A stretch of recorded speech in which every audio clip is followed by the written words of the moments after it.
Ce cours est la suite directe du cours dont le lien s'affiche normalement en bas de votre écran. Le cours justement avait pour objectif d'afficher simplement un formulaire grâce à Symfony. Donc on avait un formulaire avec un champ nom, un champ prix et un champ est vendu puisqu'il s'agissait de gérer un produit. Donc à ce titre, on avait créé une entité produit, on avait créé une classe pour notre formulaire et on avait créé une vue product_add.html qui permettait d'afficher le formulaire. Alors ici, on va voir comment on va faire pour récupérer les données et les insérer en base de données. Première chose à faire, c'est d'ajouter un bouton de type Submit. Donc on va le faire juste avant la fermeture du formulaire. Donc on va ajouter un bouton de type Submit et avec le texte ajouté. Donc on va le mettre à jour, voilà. Maintenant on va aller dans notre contrôleur. Pour l'instant dans notre contrôleur, on avait créé une instance de produit, on avait créé un formulaire à partir de la classe produit et de l'instance de produit ici vide. Alors avant de générer le formulaire, il va falloir faire autre chose. Il va falloir relier l'objet géré par le formulaire à la requête qui va être envoyée lorsqu'on soumet le formulaire. Donc on va écrire $form handle request et ici on va passer une variable qui va contenir la requête, c'est-à-dire l'objet qui est envoyé lorsqu'on fait ajouter et qui va être récupéré par le framework. Alors on n'invente pas cette variable, on va la récupérer ici. Donc ici on a plusieurs éléments, request, Symfony Component, HTTP Foundation, c'est ça qui nous intéresse. Donc moi j'utilise un IDE, attention, hein, il m'a bien rajouté cette ligne là. Donc ici on va récupérer notre élément request. Alors on n'a rien d'autre à faire, c'est Symfony qui de lui-même va gérer le fait de récupérer cet argument-là. Alors je vais mettre à jour mon commentaire.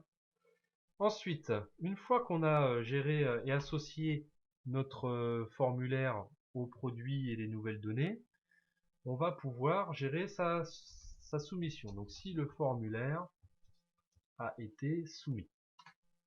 Donc on va pouvoir faire un test puisqu'il existe une méthode sur le formulaire qui s'appelle isSubmitted et qui permet d'exécuter un traitement que si le formulaire a été soumis. Alors, on va déjà récupérer pour un premier temps, alors ce qu'on va faire c'est qu'on enregistre le produit en base de données. Alors pour faire cela, il va falloir qu'on récupère un service, c'est un Entity Manager, qui va nous permettre de gérer notre entité produit. Alors je vais faire this. Alors j'utilise this parce que mon contrôleur ici est en contrôleur.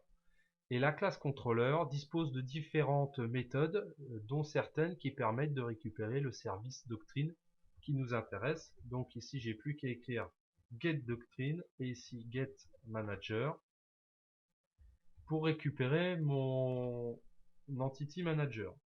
Ensuite, sur cet Entity Manager, je vais lui demander de persister mon objet. Donc ici, c'est $product. Ça veut dire qu'il va le préparer pour être inséré dans la base de données. Et maintenant, on va lui dire justement de m'évacuer les objets vers la base de données. Donc avec la méthode flush.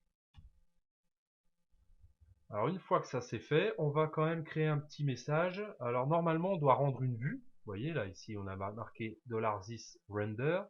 Donc ici, je ne vais pas recréer une vue, je vais juste créer une réponse puisque on est obligé de créer une réponse, enfin un contrôleur est obligé de retourner une réponse quoi qu'il arrive. Donc ici, je vais prendre la response de Foundation et puis je vais marquer produit ajouté. Voilà. Maintenant, je vais faire un test. Alors, je vais prendre mon nom. Alors, je vais actualiser, voir s'il n'y a pas d'erreur. Je vais prendre mon nom. Par exemple, je vais dire mon premier produit. Je vais mettre 100,25 € et je vais l'ajouter. Alors là, j'ai une première erreur ici qui m'indique que la table produit n'existe pas. Alors c'est tout à fait normal puisque dans le cours précédent, puisque là on fait suite au cours précédent, on a créé la base de données mais on n'a pas mis à jour les tables. Alors là il y a une commande pour le faire, donc php bin console doctrine schéma, update, et là on peut voir la requête avec DuckMSQL qui devrait être créée. Donc ça c'est une option. Donc on voit qu'il va nous créer une table, nous c'est ce qu'on veut. Donc je rappelle la commande et je vais passer l'option force pour forcer la mise à jour. Donc si j'actualise ici, je vois que maintenant j'ai une base de données avec aucun produit à l'intérieur. Donc je vais réactualiser cela maintenant et on voit que mon produit a été ajouté. Si je vais voir dans ma base de données, voilà, on voit bien que j'ai mon premier produit ici, 100.25 qui est ajouté.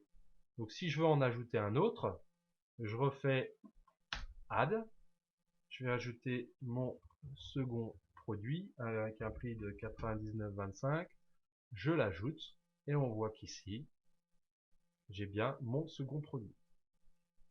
Donc vous voyez l'insertion dans la base de données, on n'a écrit aucune requête et tout est effectué de façon très rapide. On a juste écrit ces lignes-là. Voilà, ce cours est terminé. Je vous invite à suivre le prochain cours qui consiste à valider les données, c'est-à-dire à vérifier qu'on a bien renseigné un nom, un prix, et puis bon, c'est les deux contraintes qui nous suffiront ici. Donc à bientôt dans la prochaine vidéo.